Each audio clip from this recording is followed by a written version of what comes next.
Hey everyone, welcome back to my new vlog. In this episode I'm taking you along with me to Ghent, Belgium. Things didn't go quite as planned at first. My train got cancelled, so I arrived in Ghent super late than expected. Anyway, I finally made it to my hotel. I was staying at the IBIS Budget Hotel. Let me show you my room. It was small and tiny, but honestly it was really clean and tidy, which I appreciated. It is also just a short walk from Ghent Dampoort Station, so the location was perfect.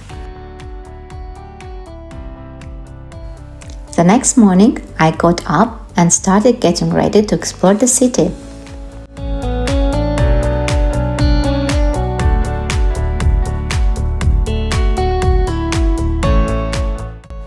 Walking around Ghent, you can really feel the city's deep history. One cool spot I saw was the statue of Jacob van Artevelde in Vrijdagmarkt Square. He was a famous leader from Ghent known as a wise man.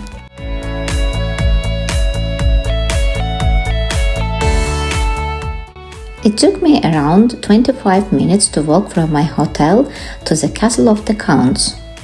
The walk was really nice, the weather was perfect, and I enjoyed just soaking in the views of the city.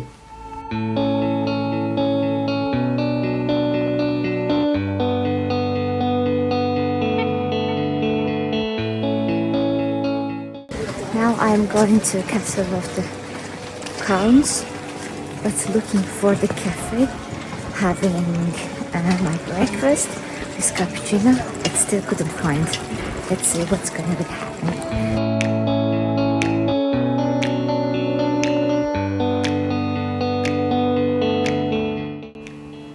Right before reaching the castle, I spotted this cute cafe called Tascalides. Hope I pronounce it correctly. I decided to stop for breakfast, grab a seat and relax a little before a big castle visit. Alright, time to head inside the Castle of the Counts. This fortress was built in the 12th century by the Count of Flanders, and it was a powerful symbol of the Count's control over this region. I bought my ticket, picked up an audio guide, and my journey through history began.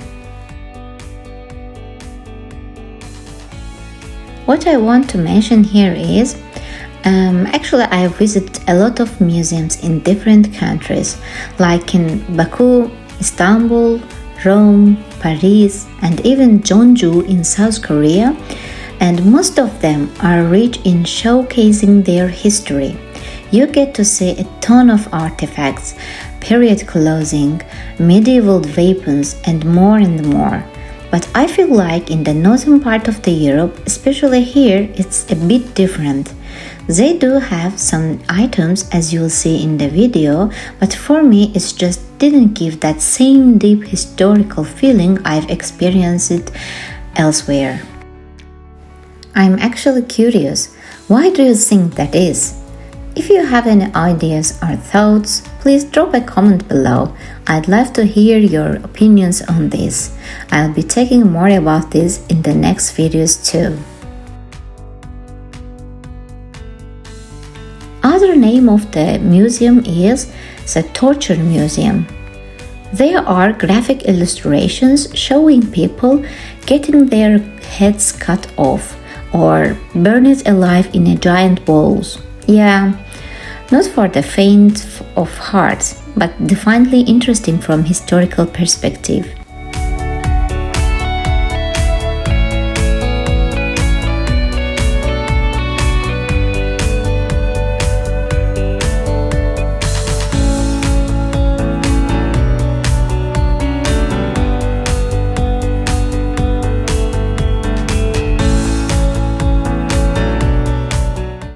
And here we are. This room belonged to Countess Elizabeth.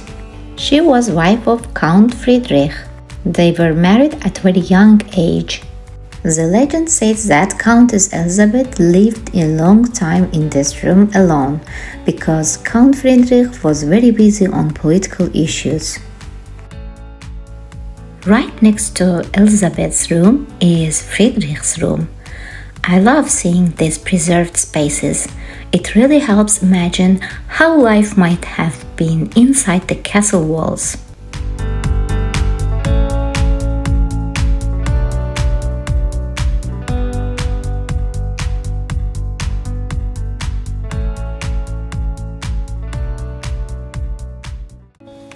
This is the place where people who have been sentenced are tortured.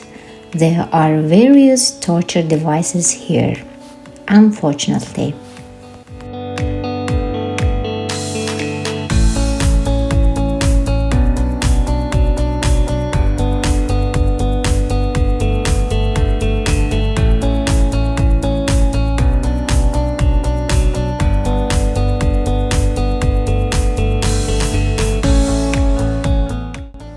From my point of view, the castle has mesmerizing views.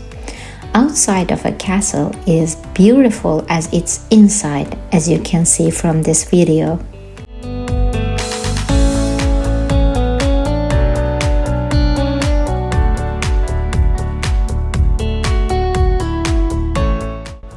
Another strange feature of the castle is the toilet used by the king and queen in the past.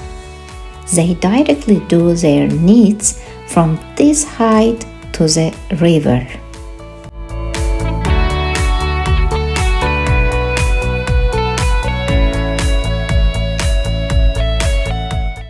This is all from the Castle of the Counts. Let's move to the next destination, Belfry of Ghent. This is one of the 3 medieval towers that overlook the old city center of Ghent, Belgium. Its height is 91 meters. The Belfry of Ghent is included to UNESCO World Heritage Site.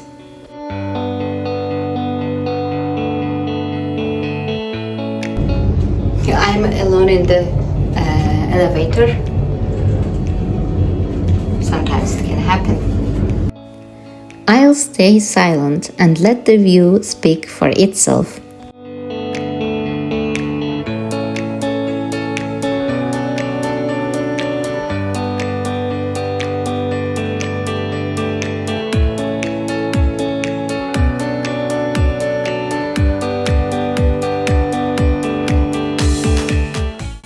That's all for today's vlog. Thanks so much for watching. If you enjoyed this video, don't forget to like, comment and subscribe. Bye bye!